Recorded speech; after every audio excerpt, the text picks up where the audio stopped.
What's going on, everyone? It's Bales, and welcome back to another episode of AFL Fantasy Head2Head. We put two players against one another and see who we pick out of the two. We're up to episode 5 of the series, which is actually no, episode 6. Sorry, episode 6. Missing one there. So, episode 6. So we've got 6 episodes in, and every episode we get a special guest on. And joining me is again one of my favourites, him and Luke at Ball Boys. Doing great content there, and legend of a bloke is Mitch from Ball Boys. Mitch, mate, how you doing? I'm doing well, Bales.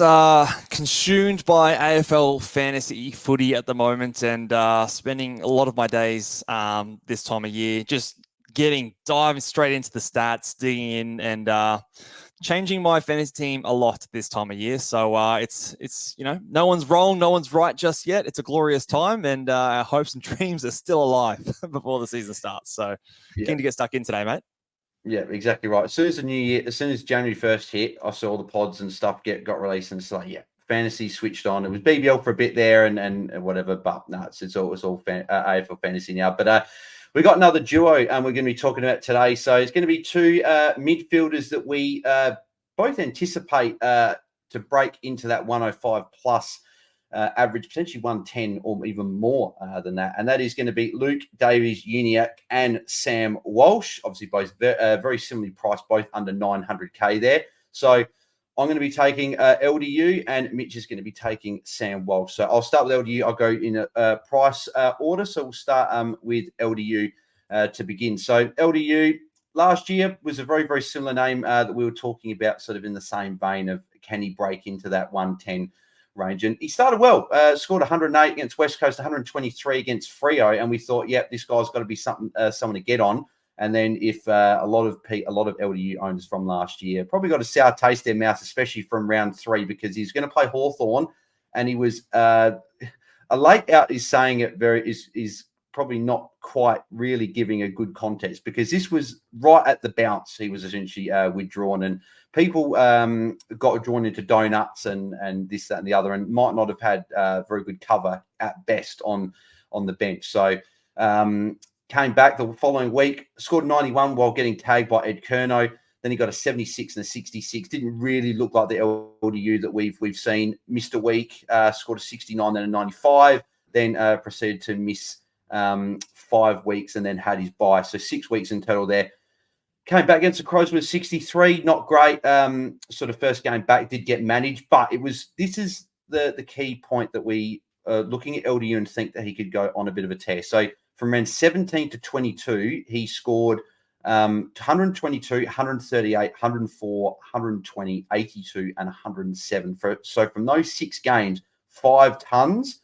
One score obviously below the 100 being the 82, but then 3 of the 5 scores were over 120. So that's the thing we talked about. We obviously saw this in the back half of 2022 as well, where he did put this good stretch of games together. I'm just getting up the exact scores and stuff right now.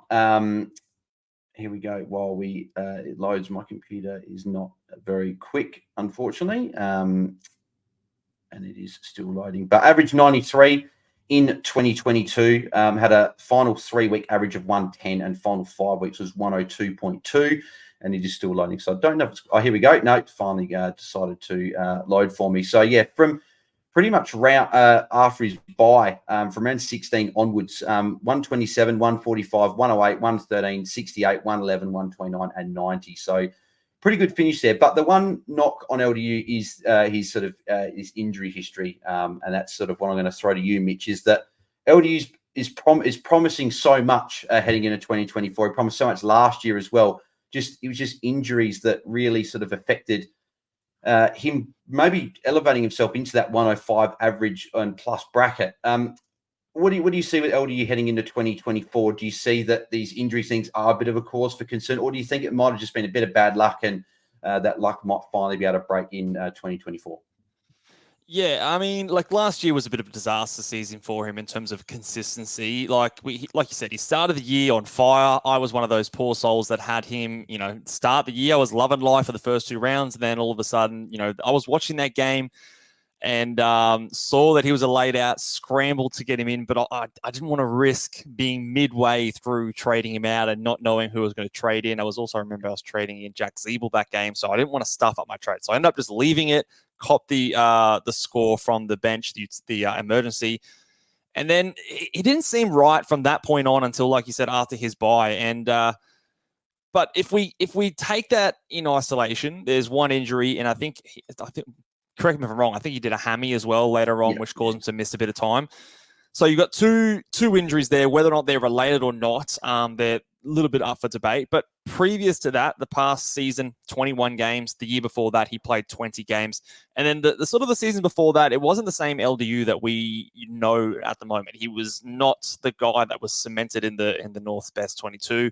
So a lot of those games are not because he was injured, it's because he was kind of in and out of the team at the time. So I don't necessarily think if we can then just, after one kind of disappointing season, slap the injury prone tag on a player like LDU. He is still a very young player. He's still not yet 25 years old.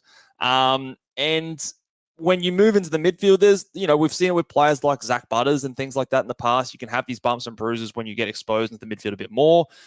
But sooner or later, your body does get better at adjusting to the kind of physicality of the game. And I do think that this can happen for Luke Davies-Uniacke. Assuming he's healthy going into the season, he's got an uninterrupted preseason. I'm personally of the side that I'm not taking into account his injury history, which is really only last season, too heavily. And I'm going to sort of cross my fingers and hopefully he stays, healthy for as long as possible for him to get some fantasy points on the park for me. So as far as his injury concerns go, I'm not super worried personally. Yeah, and I fully agree as well. I'm not too worried. I think it was a little bit of just sort of bad luck, really. And as you say, the seasons leading up to that did play over 20 games in those couples. So, and then before that wasn't play. So I'm keen to sort of get your take on what he could average, well, what you project him to average. I've got him 105 plus. I've got him pushing that 110 range because he does fill all those stat lines regardless of any defensive attention that he may cop from someone. Do you sort of see him around that spot? You have a bit less? You maybe have him a bit higher than what I've got? What do you reckon? I think the 110 plus would be very bullish. I've got him around that 105, 106, 107 kind of a range. He did average 107 between those rounds 1 and 2. And then obviously he was the late out. So I took those 2 games into account. And then after his bye, if you just counted those games, he averaged the 107.4 points last season. And to me, this feels like what LDU is. Now, there's a few other things happening at North, and whether or not they're able to improve a little bit more this season. I'm not too worried about the kids coming in and taking in his fantasy scoring. If anything, if they can just possess the ball a bit more, I think that can help a player like LDU. So I think he can comfortably be a 105 plus. Maybe he gets to 110. I wouldn't rule out the possibility he's like, he really breaks out and, does sort of like a Tuke Miller where he's just the best player on a poor side and just, head and shoulders above everyone else on the team. I wouldn't necessarily project it to be that way, but I've got him, about that 106, 107 mark at this stage, which I think is enough value to select him as a guy who doesn't have the early buy in the AFL season. Yep, I fully agree. I've got him about the same as well. Turning over to the other side of the coin in this head-to-head battle is Sam Walsh, who has got the early buy. So it's going to be very interesting your take on that, Mitch. So why should Pill be selecting Sam Walsh in 2024, regardless of that opening buy that he's got? Well, Sam Walsh he's honestly one of my favorite players to watch. I love the way he goes about it. He reminds me very much of like an Andrew Brayshaw in the way that he is always working extremely hard, has the extremely high level endurance, running capacity that we've seen ever since his rookie season. He has gone at the heights of 109 before, so we know that he has that in him. He's a guy that can be a top 8 midfielder. He's proven that even in his young career so far. He's going to have the first round matchup against the Richmond Tigers in round 1, which I think might be a bit of an easy scoring team so far this season. And then as soon as he comes off his bye, he versus North Melbourne and Fremantle, 2 teams, again, I think that are also good matchups for him. He also went bananas in the finals, which we saw last season. So if I just bring up his stats in the finals, He had 140 against the Demons in the semi-final, 105 in the prelim, and 101 in the elimination final. So all tons across all his finals. His CBA numbers vaulted up in those games as well. So in those games, he had 79, 58, 67% CBAs, which was much higher than what he had for a big chunk of the season prior to that as well. So for the season, he averaged 55%. Over those stretch of games, he was in the high 60s, 70% mark. So if that number can come up, the scoring should easily come up there as well. And he's just a jet. And whilst there are a lot of people thinking that it's an easy decision to lock him in there, 30% ownership on AFL Fantasy, which is one of the higher ones out there. He's priced at, what is he priced at? Under 95 points. So he's got maybe as much as 15 points of upside and can be a top 8 midfielder. All very, very encouraging things. In an irregular season, you would absolutely pick a player like this. It is that early round buy that, makes things a little bit more murky. But those would be the reasons as to why you would start him. And you think that he just has so much value that even if you cop a small hit at the start of the season by having a rookie play instead of him in that round 2, the amount of value you're getting from him makes up for it across the rest of the year. Yeah, I agree. The one thing I want to ask you about as well is that this is probably the first player in sort of the series that we're really going to talk about. Well, actually, technically, Sam Flanders from the last episode was a little bit like that, but Sam Walsh obviously has that early buy. What's your take with these opening buys? For me, I think it's those players over $1 million I'm just not touching, and those players over 950, especially in the midfield, I'm not touching. Whereas guys like Sam Walsh, Sam Flanders, even Kitty Coleman, some people are looking at, and obviously got some cheap players like Zach Williams. What's your take with a guy like Sam Walsh with this opening round buy? He's got some good fixtures around. Are you fine starting him and having someone like a Jeremy Sharp or a Darcy Wills or someone like covering him for a week? Or are you maybe looking to avoid and bring him in post his round 2 buy?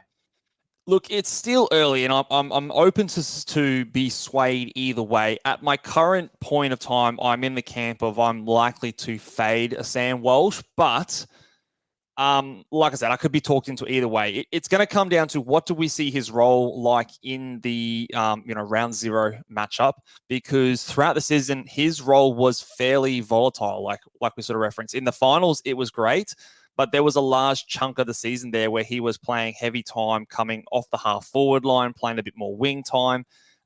There was a big chunk of games before his injury in round 19 where he wasn't scoring very well. He was scoring quite poorly.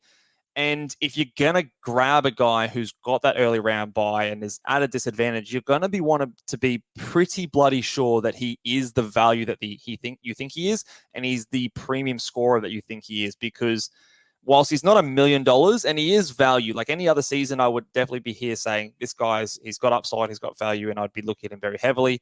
He's still 854,000, and you're not picking him as a guy that you're going to trade out, soon after the buy or before the normal buys this year.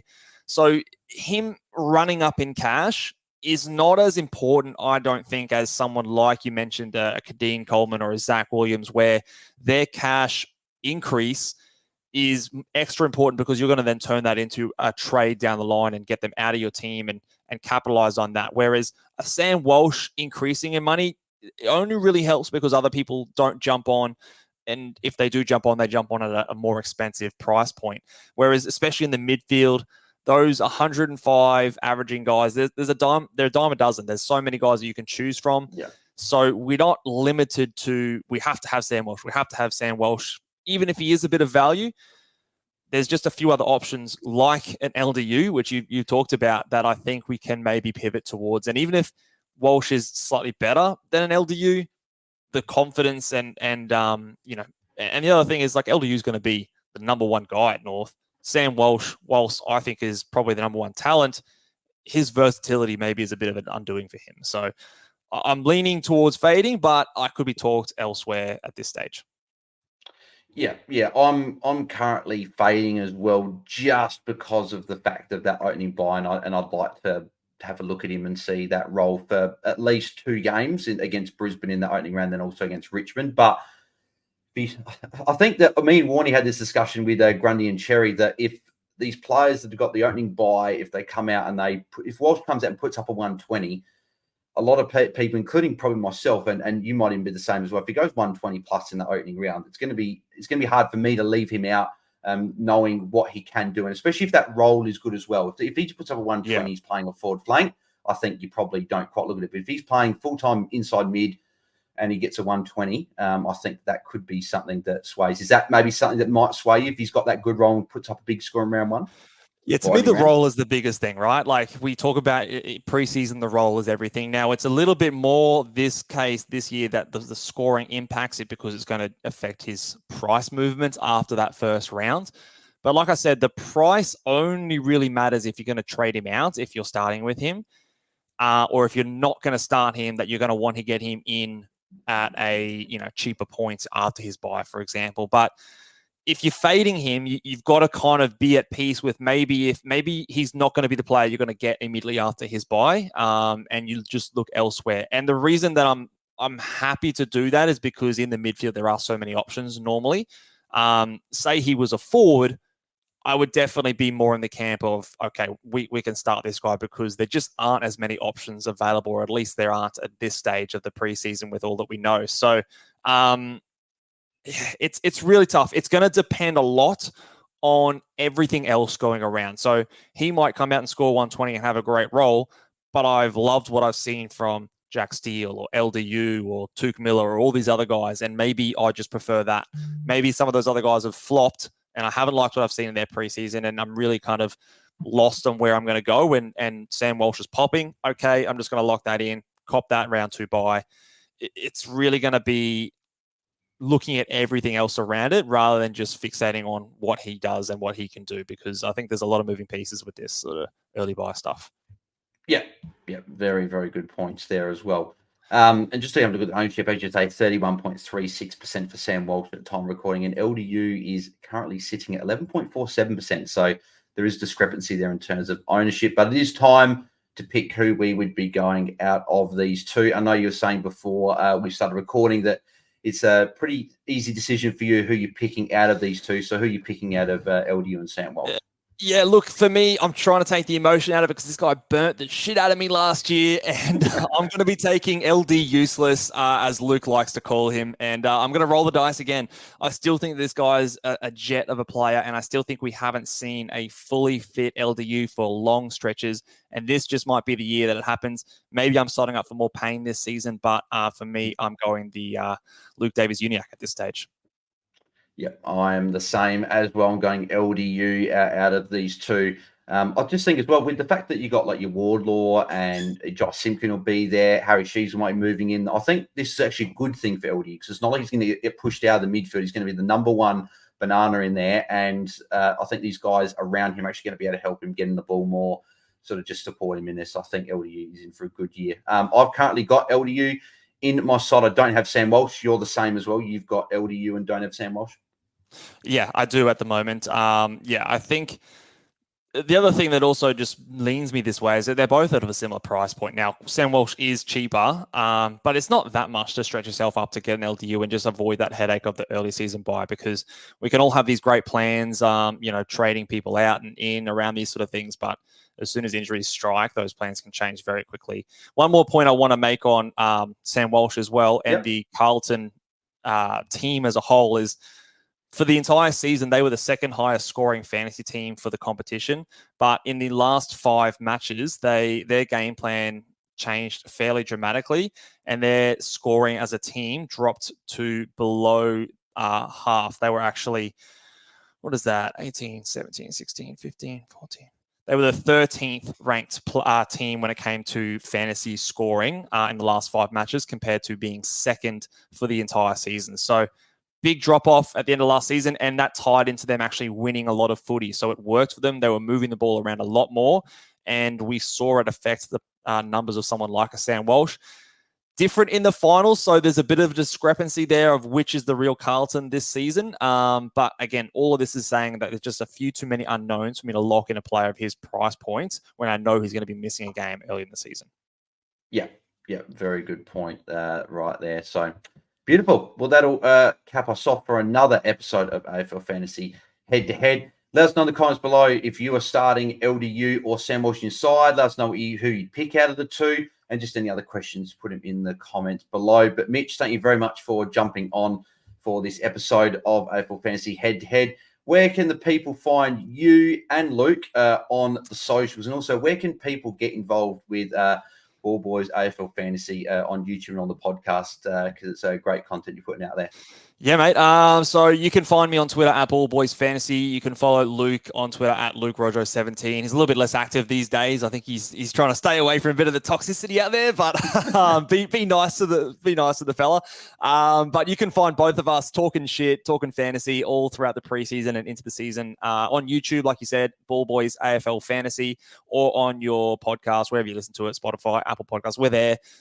So go in, hit the subscribe button. We're on our quest for 2K subscribers, so help us out there if you haven't already. We usually, at the moment, we're putting out 3 podcasts a week going through each of the positions. This week we're doing midfielders. We've just released our premium mids, and then we're about to release our mid-pricer mids. So we talked about Sam Walsh and LDU in the previous podcast, and then we've got a few of those cheaper options coming up. And then we're also doing a bit of draft stuff this year as well. Nothing too much, sort of deciding how much we're actually going to spend time doing it, but my draft rankings will be coming out later in the week. So, lots happening at Ball Boys HQ, so go and check it out. Get around it. Friday show is always great. So if you guys haven't tuned to that, it's always a really good fun on a Friday night with a few cold ones, mate. Absolutely. They will be coming back, and I'm sure there'll be so much to discuss with everything going on this year. We're never short of shit to talk about and carnage to react to. So yeah, exactly right. And you said you're on your road to 2K. I'm the same. So on their road to 2K. So whoever hasn't subscribed to the Ball Boys that's on my channel, subscribe there, and then Ball Boys Fantasy guys, maybe you return the favor, and then we can get to 2K this season as well. And Absolutely. Also, just quickly, do you want to plug as well? You got some NBA stuff going on as well. Obviously not related to AFL Fantasy, but as well, do you want to give it a quick plug? Yeah. So my other original channel is the Ball Boys Fantasy Basketball YouTube channel and podcast. So you can go check that one out. So middle of the season there, obviously. But if you're heading over to your NBA playoffs or stuck in the middle of the season and you want to get your waiver wire claims in, go and check that one out. We do a few shows a week over there as well. So yeah, Ball Boys Fantasy Basketball for all you NBA fantasy fanatics out there as well. Beautiful. Get involved around that as well. Make sure you follow me at BalzDT on Twitter and Instagram or X, as we keep saying. I'm still not going to get used to that. Probably still it's Twitter, man. It's always going to be Twitter. But yeah, all in the description, all the other social media links in the description below. Make sure you can follow me across all of those, and go follow Mitch, Luke, and the Ball Boys wherever you get your podcasts and social media and all that good stuff. Next episode will be another special guest. Wasn't as active last year, but he's back in the fantasy circles this year, and we're looking at a couple of premium midfielders. My boy, that's a spoiler alert. But we're going to be looking at a couple of premium mids that are going to be potentially the number one scoring mid for the season. So make sure you tune into that one. And we'll catch you guys in the next one. So we're out.